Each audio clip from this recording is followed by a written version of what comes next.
Are you constantly plagued by painting difficulties? Do you often forget which end of the brush is up? Well, worry no more. The Watch It Paint It Discord has an entire team of 2 semi-skilled people waiting to answer any and every question. Simply pick up your electronic communication device, input your query in any language you choose, and submit it for professional review. Within moments, our team of self-proclaimed experts will send you a detailed explanation of what you can do to help improve your painting techniques. In no time at all, your friends and coworkers will look upon you with a renewed sense of admiration. So what are you waiting for? Join the Watch It Paint It Discord today.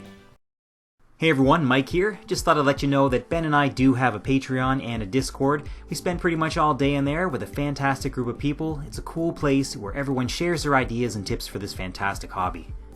Now in this video, I'll be making an abandoned bunker from mostly junk. The majority of it will be made from styrofoam that came from the packaging on my rice cooker. I'm also using a sandcastle maker from the dollar store, which has been relabeled a snow mold, presumably because I live in Canada.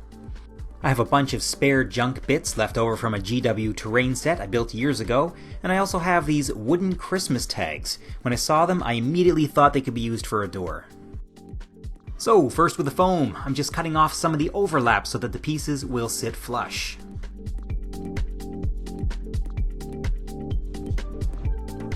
Next I use some of this super sticky craft glue to hold the 2 halves together. I'm not a huge fan of this glue, but it won't melt the styrofoam. I added a bit more just to fill this gap in a bit as well.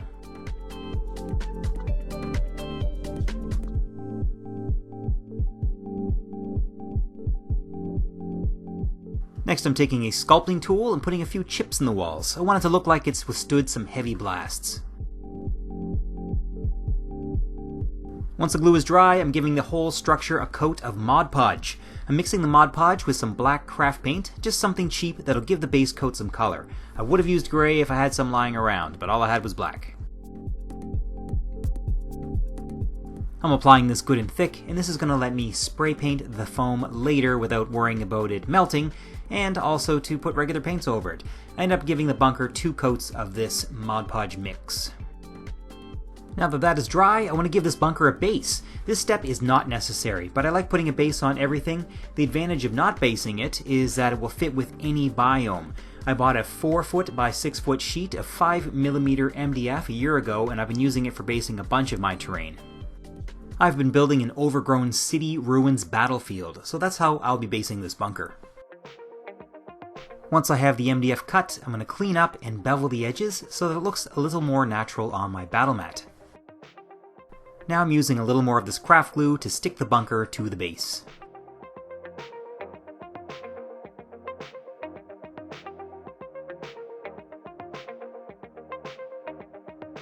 Once that's ready, just put something sexy on top of it to hold it down and let that glue dry. Alright, so-called snow mold, it's your turn. This thing was a major pain to cut. I scored it along the lines a few times, but it just wouldn't cut. In the end, I got out some mini bolt cutters and chopped it up.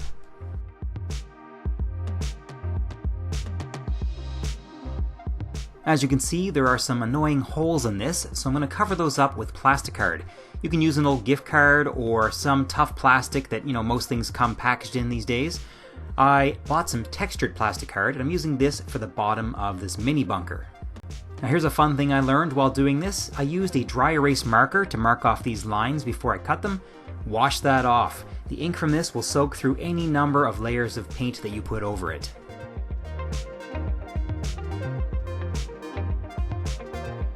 For all the little holes on the crenellations, I'm using some thinner plasticard and just cutting out little rectangles.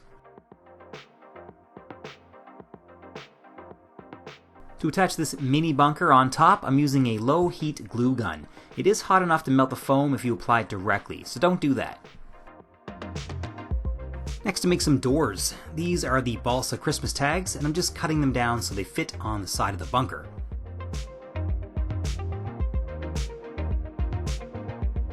In my junk sprue, I have these little bulb-looking things, and that's what I'm going to use to cover the holes in the Christmas tags.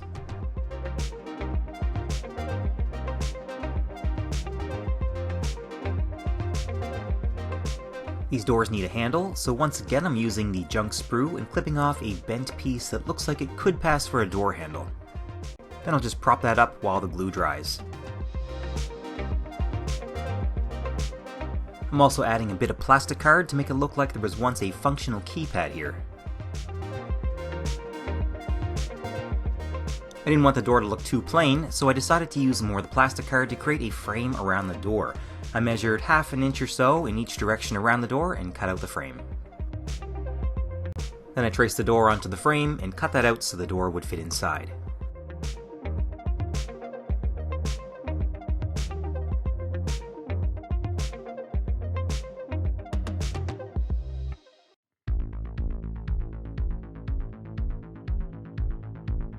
The frame is going to be sitting across an angle change on the wall, so before I glue this frame on, I'm going to bend the plastic card over the edge of a table.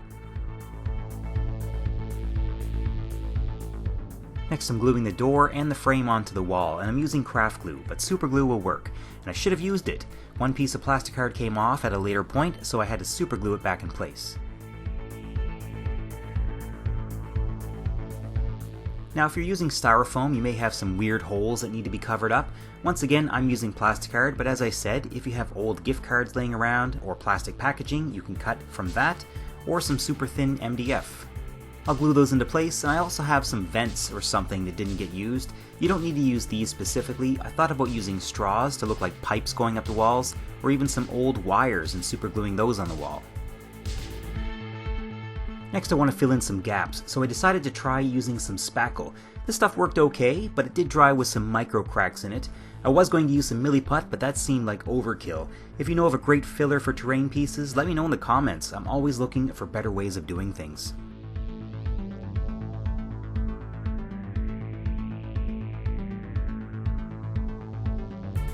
Now to get rid of the styrofoam look on these walls. To do this, I'm mixing up a paper mache paste minus the paper. I mixed equal parts water, flour, and PVA glue, and then I added some more of the black paint just to color it, and then a pinch of salt. Give that a good mix, and make sure to get all the lumps out of your gravy.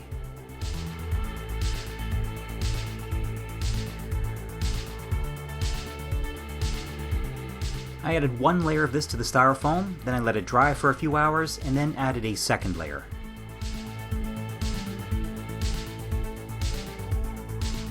Next I got an idea of something I could do with the Christmas tags. It reminded me of the structures around the Sky Shield landing pad from Games Workshop. I'm cutting the top off of these tags, and then I'm using some fancy toothpicks, which you can get at any grocery store or dollar store. These are going to be the struts that hold up the little barricades.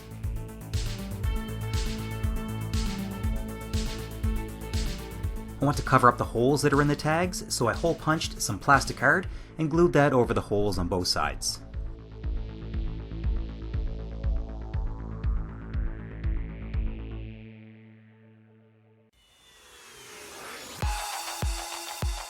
Next I'm gluing the struts on. I kept the pointy ends of the toothpicks at the bottom so that I could just stab these into the styrofoam.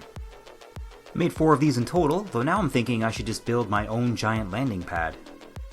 Now I want to add some grime and dirt texture to the building, and also cover up anything unsightly. So any places where there are still gaps visible, or places where the styrofoam texture is obvious, I'm dabbing on some sand texture to obscure it.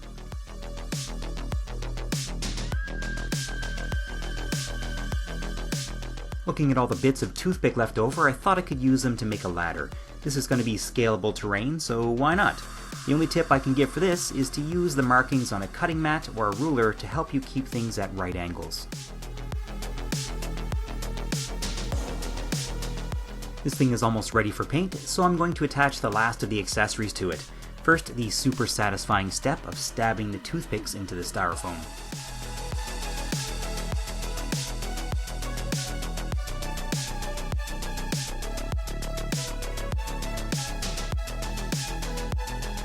Then I'm gluing the ladder to the side of the bunker.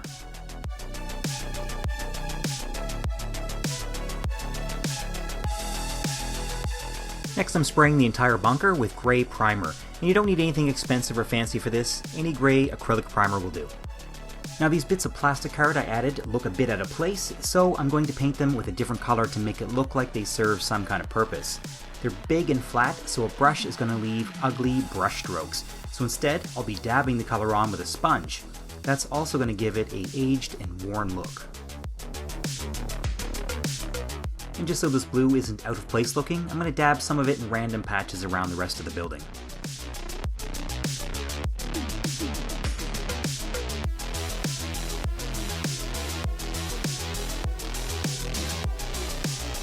Next, I want to put some markings on the roof to make it look more like a small landing pad. I'm first cutting out a stencil with some green painter's tape on my cutting mat.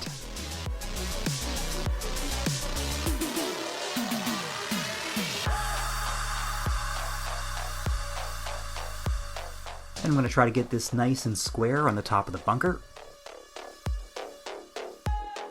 I want to make some black and yellow hazard stripes on here, so I'm first putting down a couple layers of a light brown. If I paint pure yellow over gray, it's going to look green. Once that's dry, I'm once again dabbing the color on with a sponge. Black will go easily over yellow, so I'm doing the yellow color first. I don't trust my free hand to make stripes this big, so I cut a bunch of strips of painter's tape, and then I'm laying these down as neat as possible. You can actually buy very thin rolls of painter's tape, but I couldn't find any when I was doing this project, of course.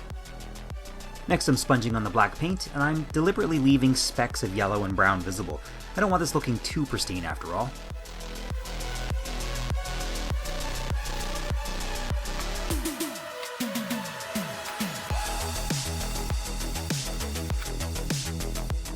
One final flourish I wanted to add was some stenciled numbers.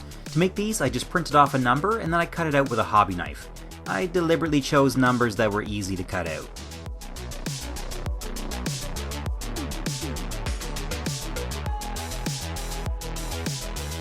Alright, now for the final touches.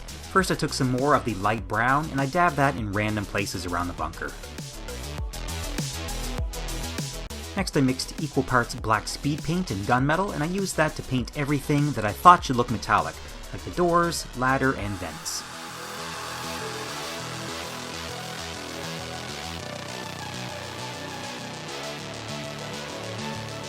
Next I took some brown contrast paint. This one is actually dark wood speed paint, and I mixed it 50-50 with water.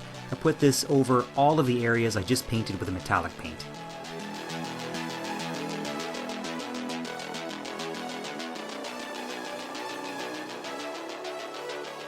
Now I'm mixing a brown wash with equal parts water. I'm putting this over the entire bunker. This is going to tone everything down, unify all of the colors a bit, and also make everything look older and dirtier. I know, it's pretty much magic in a bottle. So just using a big flat brush and giving everything one quick wash.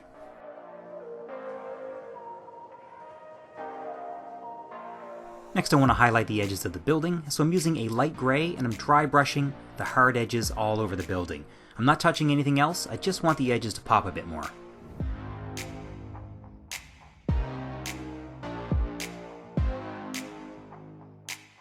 Now I'm going to add a bit of rust. I'm starting off with typhus corrosion and I'm marking out some areas that I want to have heavy rust patches.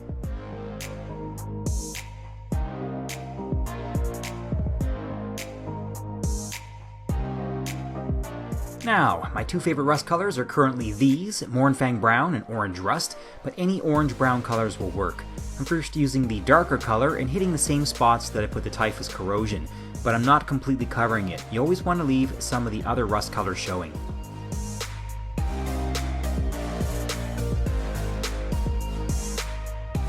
Next I'm using the lighter rust color and I'm dabbing that on in smaller, random patches on top of the previous rust color.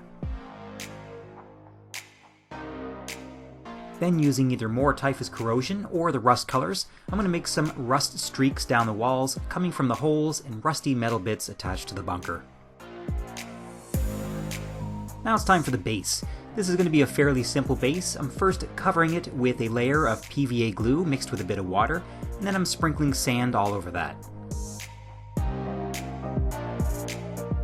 Then I'm painting all of the sand with a dark brown wash and adding a little more mud texture in places where dirt might accumulate over the years.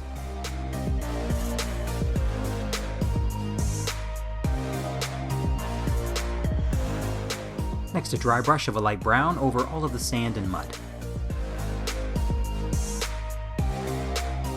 Now I want to add some green mossy growth. I like to mix together different turf colors from Railroad Flock, mostly Kato brand. I'm using the same glue mix and sprinkling this over the base and on various parts of the bunker where moss might be growing. Originally, I was going to paint the domed out part of the bunker to look like a window, but then I decided to make a bunch of vines from the twine on the Christmas tags. This part was a bit of a pain to do because the twine starts to fall apart when you start brushing it and adding glue to it, but in the end I think it looked pretty good. While the glue on the twine was drying, I got impatient and decided to add some wasteland tufts from Army Painter around the base. Some tufts are self-adhering, but I never trust those, and I always go right to the Gorilla Glue. Okay, back to the vines. I wanted to try to sell this a little more as a creeping vine, so I'm adding dabs of glue all along the length of the vine. After that, I'm sprinkling on a different colored flock to look like patches of leaves. This is Summer Blend from Gale Force 9.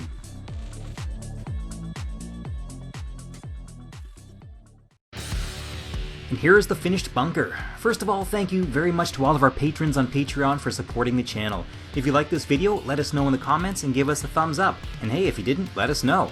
Comments from patrons and viewers are a huge part of what videos we decide to make and put on the channel. This is Mike from Watch It Paint It, and thanks for watching.